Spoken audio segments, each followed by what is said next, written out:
எல்லோருக்கும் வணக்கம். என் லைஃப்பில் இந்த மாதிரி ஒரு பெயின்ஃபுல்லான ஒரு சுச்சுவேஷனை நான் ஃபேஸ் பண்ணதே கிடையாது. மனசு முழுக்க வலி மட்டும்தான். இந்த சுற்றுப்பயணத்தில் என்னென்ன மக்கள் பார்க்க வராங்க, அதுக்கு ஒரே ஒரு காரணம் தான், அவங்க என் மேலே வச்சிருக்கிற அன்பும் பாசம்.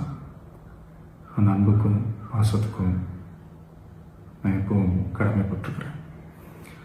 அதனால தான் இந்த சுற்றுப்பயணத்தில் மற்ற எல்லா விஷயங்களையும் தாண்டி மக்களுடைய சேஃப்டி, அதில் எந்த காம்ப்ரமைஸும் பண்ணிடக்கூடாதுன்றதுக்காக தான் அது என் மனசில் ரொம்ப ஆழமாக இருக்கும் அந்த எண்ணம்.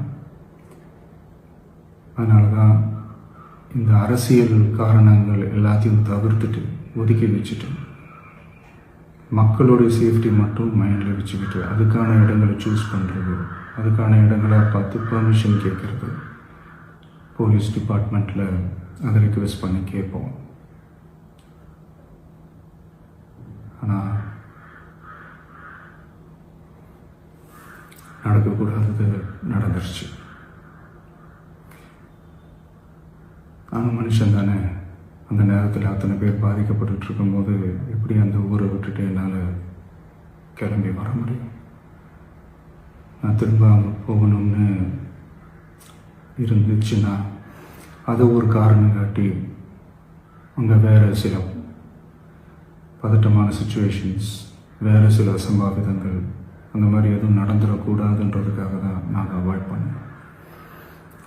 இந்த நேரத்தில் சொந்தங்களை இழந்து தவிக்கிற அத்தனை குடும்பங்களுக்கும் என்னுடைய ஆழ்ந்த இரங்கலை தெரிவிச்சுக்கிறேன். எனக்கு தெரியும், என்ன சொன்னாலும் இது ஈடையாகாதுன்னு எனக்கு தெரியும். ஹாஸ்பிட்டலில் ட்ரீட் பண்ணிகிட்ருக்கிற எல்லாருமே சீக்கிரமாக க்யூர் ஆகி வரணுன்றதை இந்த நேரத்தில் நான் வேண்டிக்கிறேன். கூடிய சீக்கிரமே உங்கள் எல்லாரையும் நான் சந்திக்கிறேன். இந்த நேரத்தில் எங்களுடைய வலிகளை, எங்களுடைய நிலைமையை புரிஞ்சுக்கிட்டு எங்களுக்காக பேசின அரசியல் கட்சிகளை சார்ந்த நண்பர்கள், தலைவர்கள் அனைவருக்கும் என்னுடைய நன்றியை தெரிவிச்சுக்கிறேன். கிட்டத்தட்ட ஒரு 5 மாவட்டத்துக்கு பிரச்சாரத்துக்கு போனோம்.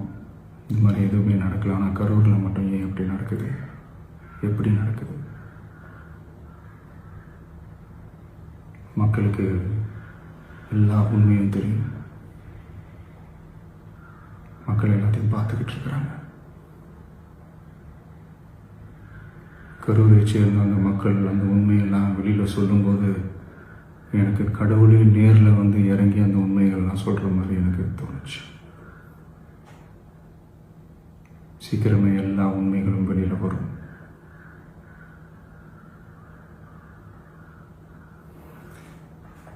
எங்களுக்கு தரப்பட்ட இடத்துல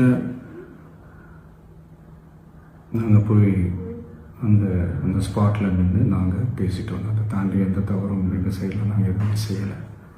பட் இருந்தாலும் எங்கள் கட்சியை சேர்ந்த நிர்வாகிகள், தோழர்கள் மேலே எஃப்ஐஆர், அது மட்டும் இல்லை சோஷியல் மீடியாவை சேர்ந்த நண்பர்கள், தோழர்கள், அவங்க மேலே எஃப்ஐஆர்லாம் போட்டு இப்போ பிடிச்சிக்கிட்டு இருக்கிறாங்க.